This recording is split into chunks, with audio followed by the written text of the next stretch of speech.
How's it going, everyone? This is Maximilian, and welcome to the first part of the Capcom side of the cast changelog video for the vanilla roster in Ultimate Marvel vs. Capcom 3. We'll be covering about half of the Capcom cast in this single video, so let's get this thing started. First up on the list is Chris Redfield. So Chris got a pretty healthy amount of changes, and I really like him in Ultimate Marvel vs. Capcom 3. His dash was significantly improved, and you can properly wave dash with Chris now, and he can act immediately after a dash.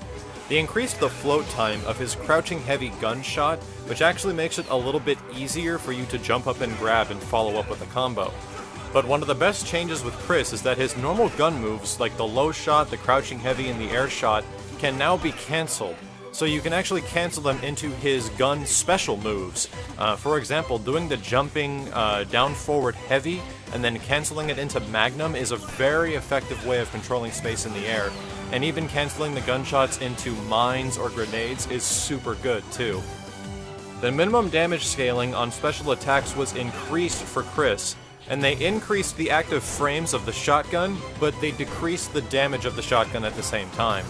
They also decreased the untechable time for the first hit of combination punch heavy, so comboing into after a long combo and using the combination punch to go into like his level 3 isn't possible anymore because of the changes to hit stun scaling and the changes to his normal combos. They decreased the gap of the prone shot as well, so you kind of enter the prone shot a lot quicker. I'm not too sure if this is going to be a useful move, but it's just nice to see them try to give it a little bit more usability. Next up is what I think to be one of the best characters in the original Marvel vs. Capcom 3, and perhaps one of the most effective in Ultimate as well, and it's Wesker. So Wesker kind of received more buffs than nerfs in the long run. His health got decreased by 100,000 damage, so it's now at 1 million. And one of the coolest things he's got is that once his sunglasses get damaged or removed, his damage and speed increase, and to get his glasses off if you don't want to get beat up, you can actually do the maximum Wesker and he takes the glasses off. However, if you tag out or DHC with Wesker and then bring him back in, the glasses will return back on his face. The startup of jumping medium was also decreased, and they decreased the float time of Samurai Edge, and to show an example of this, in the original vanilla you can do a heavy command grab with Wesker, knock him to the other side, juggle him with a gunshot, and then teleport over to finish your combo, and it doesn't work in this game. It just doesn't juggle nearly as much as the first one. They adjusted the untechable time for all versions of Samurai Edge, so picking enemies up off the ground isn't going to be as easier or mixing up right at the end of combos. Phantom Move can be performed at the end of Cobra Strike, and this is very good because this prevents you from having to wave dash over to your enemy in some situations where they're too far away. Decreased attack startup at the time of Jaguar Dash, and they increased the active frames, and what this means is that you can properly combo into Jaguar Dash from a normal combo now. So this is even better. I think you can actually do 1, 2, 3 Jaguar Dash instead of 1, 2, 3 into, I think, Cobra Strike, and it's actually a little bit more damage.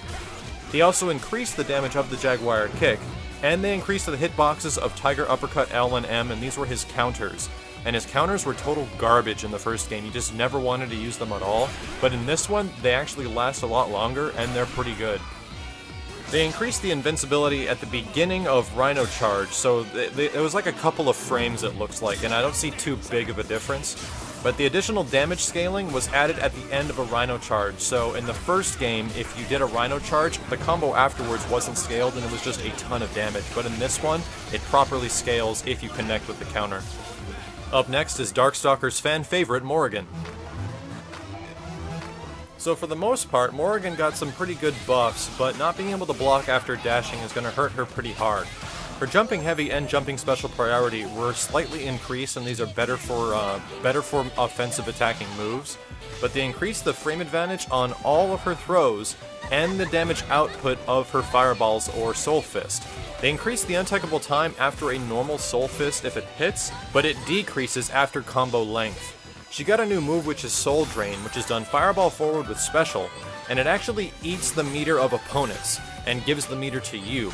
So what's neat about this is that you can cancel the Soul Drain into Fly, and then throw another one, or throw a Soul Fist right after it, so it's a pretty effective move, and it goes slower than the Soul Fist.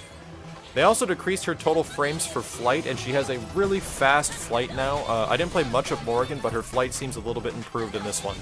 Up next is everyone's favorite undead Chinese girl, Shenko. So Shenko also received a majority of buffs, but at the same time, the not being able to block and air dashing is really going to hurt her. They reduced the startup of crouching medium and decreased the active frames, but her jump attacks now cause slightly less float, and Rentetsu can combo into Edoga now. They also increased the untechable time from Edoga, and they also gave a lot more variety to the items that she can throw during Enkiho. There's some pretty goofy ones, like a barrel and an odd cat from the PSP version of the game. You can probably see them here. And now here's the character that almost gave Marvel vs. Capcom 3 a mature rating, and it's Felicia. So in the first game, her off-the-ground move Toy Touch had a set amount of untechable time to it. So no matter how long your combo was, you can always do Toy Touch into, you know, whatever, your super or whatnot. But the untechable time from Toy Touch was now decreased with combo length. So if the combo's too long, you can't actually Toy Touch into super.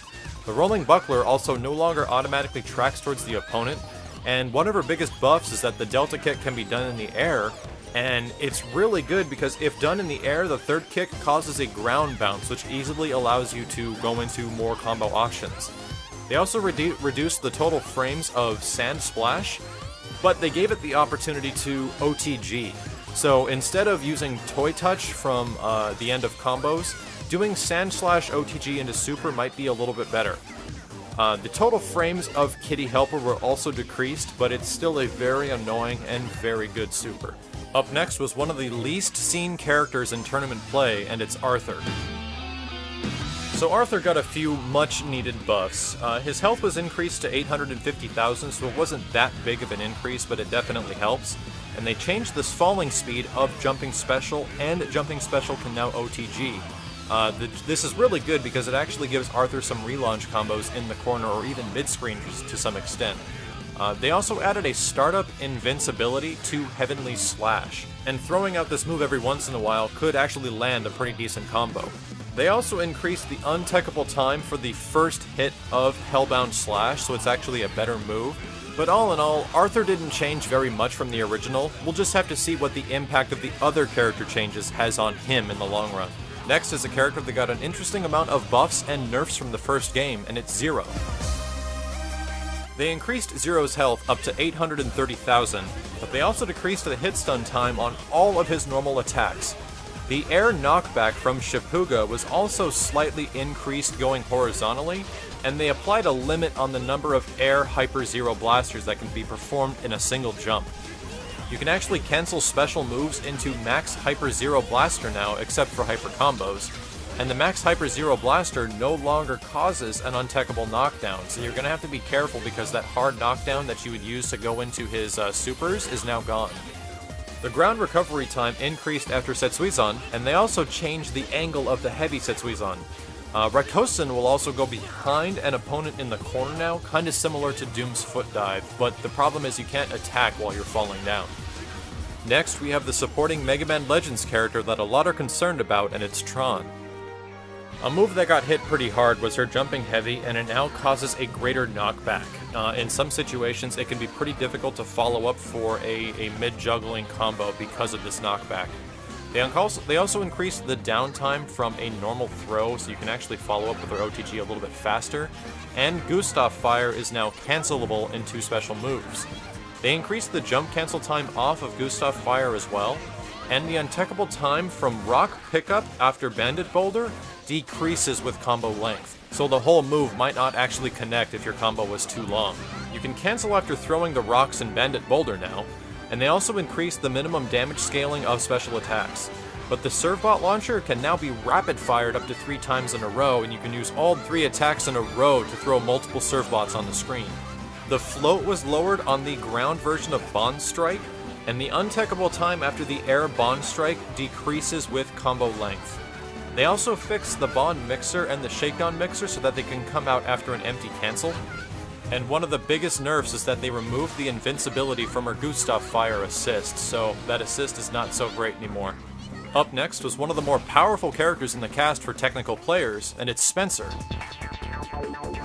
Surprisingly enough, Spencer almost got nothing but buffs, and this can be a little shocking because players like Combo Fiend that properly use Spencer, even without select assists, you can see how potentially dangerous this character is, and for him to get extra moves is pretty shocking.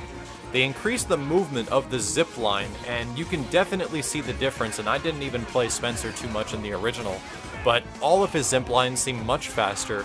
Spencer will now float higher during the zip kick, and they slightly decrease the initial startup of the armor piercer, but it's extremely slight, and it doesn't seem like anything's been changed at all. He also got the new move Bionic Bomber, which travels straight down from the air and has an incredibly long startup, but a pretty big hitbox when it gets closer to the ground. You can also hyper cancel it, and even with the new Air X Factor, it might actually be a pretty decent move for mid-combo. And that just about does it for half of the Capcom cast. We're about a week away from the release of Ultimate Marvel vs. Capcom 3, so you can expect the next Capcom changelog video very soon. Thanks very much for watching, and I'll see you guys next time.